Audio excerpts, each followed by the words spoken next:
Hello, this is Crystal Racing with another video, and after the first 5 races, I'm going to come up with my verdict of who have been the best and worst drivers of 2023 so far after the Miami Grand Prix. 20th place, and he is currently sitting in 20th and last in the championship. It is indeed Nick de Vries. Arguably, the AlphaTauri is the worst car on the grid, but Nick has just simply been absolutely demolished by Tsunoda so far, finishing behind him in every race, getting out qualified 4-1. He's a Formula E champion, a Formula 2 champion. I'd expected so much more than this, but he is just really not up to the standards of F1. And at the age of 28, I don't think he's getting another chance. And possibly he might be gone by the summer. 19th place, it's Logan Sargent. He has shown flashes of speed, but he has been absolutely getting hammered by Albon so far. And that performance at Miami shows that he is quite a bit off the pace in terms of being an F1 driver at the moment. He might improve, but he is still only 22, so things can improve for him. 18th place, it is a harsh one, but it has to be... It's got to be Esteban Ocon. I'm just not impressed, to be honest. He's been at the team for now 3 years, and yet he has been making silly mistakes like getting the double penalty at Bahrain, messing up qualifying laps, getting stuck in traffic, struggling to overtake people, struggling for consistency. It's just been a poor showing from Ocon so far. 17th place.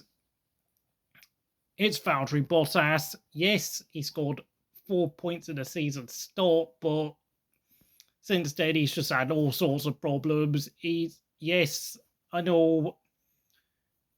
As it stands, Alfa Romeo are in 8th place thanks to his 4 points at Bahrain, finishing 8th, but he hasn't really done much else, and I just don't know. Yes, he did finish in front of Joe at Miami with 13th place and qualified in the top 10. Just feels like this season it's just going to be Bottas pretty much waiting for every opportunity to score a point. Where he'll actually drive to his potential, but when the chances are not there, he's just going to switch off. 16th place is a slightly harsh one, but it's got to be Kevin Magnussen. He has scored 2 points so far this season, but apart from Saudi Arabia and Miami, he's just struggled a lot. He's been getting outpaced heavily by Hulkenberg. 15th place. And, well, this might come across as being quite dramatic, but it is Lance Stroll. Now, obviously, his performance at Bahrain was impressive with the 2 broken wrists and his injured ankle, finishing 6th and only about 20 seconds behind Alonso. But since then, though, he's just been consistently outpaced by Alonso and outdriven by him. Alonso's had, 4 podiums? Stroll has just been, whilst, of course, Stroll was unlucky to get knocked down Q1 in Miami, he didn't make much progress in the race, and it has to be said, as it currently stands, Alonso has, I think, 75 points, and Stroll is actually languishing down with just 27 points, which is, yeah, for a driver who's in his 7th year of Formula 1, that's not impressive.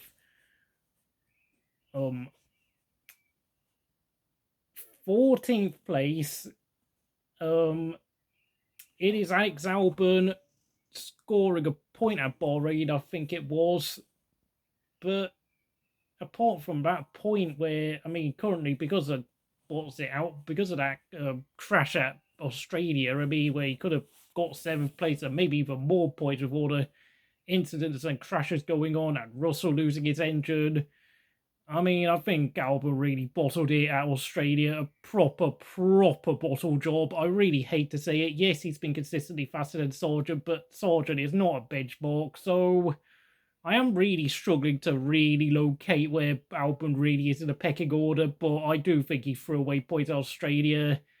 It's kind of sad, but considering what sort of car this Williams is, it'll be good at some tracks, but it'll also struggle at other tracks. Yeah, that was a they could have absolutely done without, but just at least finishing anywhere in the top 10, really. And I think it would have been a satisfactory result, but was obviously, I know something happened to his rear suspension, which became loose, and then he spun and crashed out. It is a bit, I mean, to crash out on lap 7 is really a bit worrying.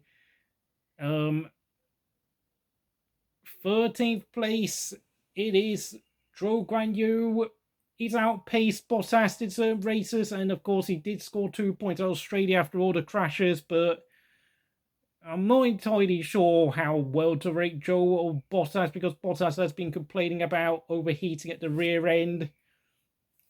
And Zhou, well, I don't know how he's going to develop, but I think he's done all right so far.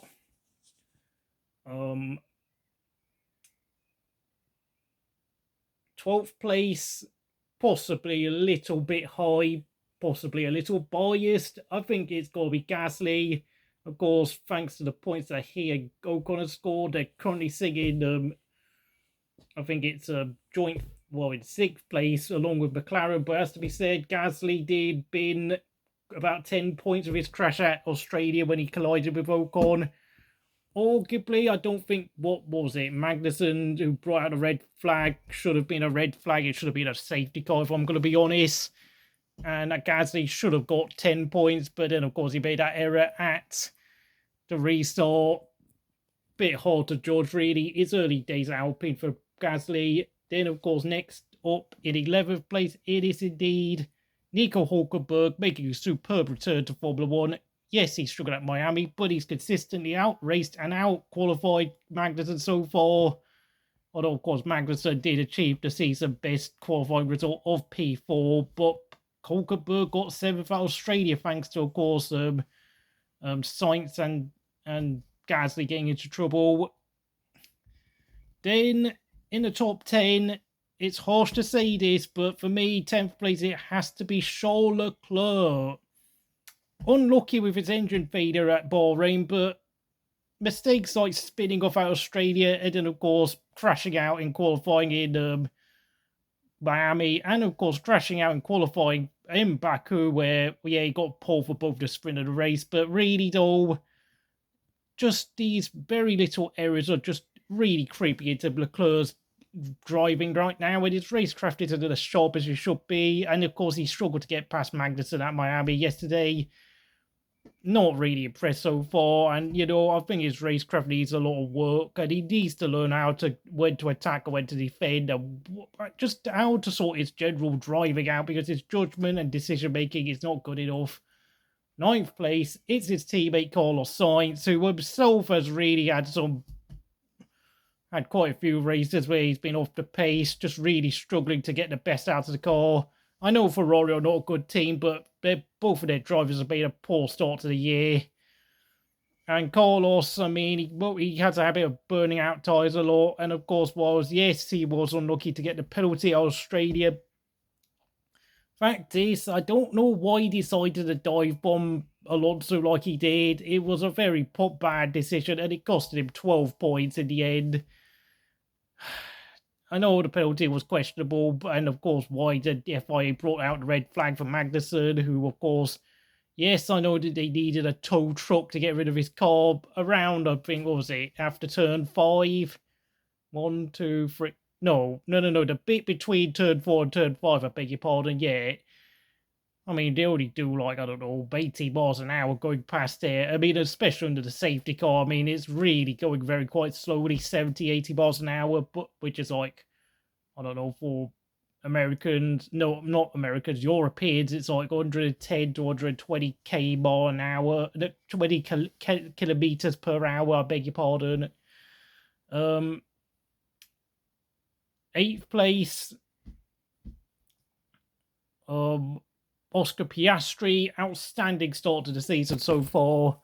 He was struggling with illness at Baku and got a P11 finished. And of course, he scored points at his home race, scoring points for the first time in F1 history in his career at home in Melbourne, P8, of course, thanks to the calamities that occurred to Gasly and Sainz and Ocon.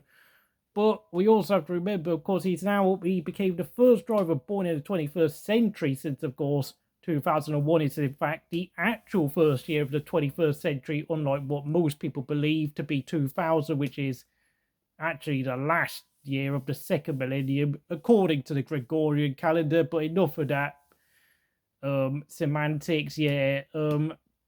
Piastri has been very solid so far. He's been qualifying close to Norris's pace. He might not have the consistency right now to be truly fully competitive yet, but he's only 5 races into his F1 career, and I'm impressed by what I've seen so far. 7th place, and I know if you told me 2 years ago, I'd be like really ranting and raving about how good this guy is and how I'm actually putting in the top 10, I would laugh at you. It's Yuki Tsunoda. You look at his results, P11, P11, P10, P10, P11. He's been incredibly consistent. He's obliterated De Vries, completely made a mockery of De Vries' CV. Tsunoda is looking a lot better than he was before. Is he Red Bull senior team material? Probably not, really, if I'm going to be honest, but I think there'll be a few teams that might be after him. Especially if someone like Aston Martin decides to pair up with Honda for 2026, he could be going there soon. Since, of course, I mean, who knows how long Alonso will last. And frankly, I think the Aston Martin shareholders must be asking questions about what they're going to do with Lance Stroll. Because as much as his dad, Laurent, wants his son there, I mean, let's face it, Lance is not delivering his end of the bargain particularly well. 6th place, it's Lando Norris. Despite... I mean, let's face it, the only reason why McLaren are currently sitting in 5th place is because of Lando and partly due to Piastri. Because on average, that car is only the 8th fastest car on the whole grid. What can I say? Getting 6th place in Australia, 8 massive points, and then, of course, scoring another 2 points in Baku. Really, really keeping McLaren alive in this constructors' fight when arguably... they really shouldn't be this high up, but Lando, as per usual, gets so much out of the car and is capable of, you know, pushing for Q3s when it doesn't deserve to be anywhere near the top 10. Superb driver, but arguably a huge mistake on his part to be signing such a long-term contract until, I think, approximately 2028, is it? My God, I mean, that's almost like the sort of contracts Chelsea have been handing out recently. 5th place, it's got to be George Russell. It's very close between him and Lewis Hamilton, who's in 4th place. Once again, doing the best they can in a Mercedes. That's not particularly great. Sticking with their stupid zero sidepods philosophy. I don't know what of it gives them, because the car's sliding. It's difficult to drive on a flying lap. It's difficult to push, keep the car under control and keep everything smooth and under control. But of course, 3rd place ahead of Hamilton and Russell. It is Sergio Perez, the guy who is currently sitting in 2nd place. But if I'm going to be really honest, I think that mistake at Australia, you know, bidding it on his qualifying lap and starting last and only recovering to 5th, and of course, not being able to save fuel and be able to push as well as he could throughout the race in Miami, costing him the win when he really should have been game, set, and match in terms of winning that race, with Max Verstappen down in P9 and Perez on pole. Yeah, I'm not sure about whether Nico Rosberg is channeling his inner 2016 Rosberg at all. Something, he needs a bit of luck, really. He needs something like a mechanical failure or a crash DNF for Max at this point, because I don't really see him keeping it up, really. Because at this rate, he just looks like Bottas in 2019. 2nd place, he nearly came top in this list, but it's got to be Fernando Alonso. 4 podiums in the first 5 races at the age of 41 years old at a new team. I think only had like 2 days of testing pre-season, but my word, has he been outstanding. Now, yes, I do believe the Aston Martin is arguably the 2nd best car in terms of outright pace. but he's just been so consistent. And you have to realise we're still struggling so much. Aston are able to cling on to second place thanks mostly to Alonso's in sensational consistency, relentless, obsessed. Say what you want about Alonso, he is still a top driver at the age of 41. And of course, the best driver on the grid, not by much, mind you, but only just in first place. It is Max Verstappen. 3 wins out of 5, leading the Drivers' Championship by at least, I think, 13 points. Let's be honest.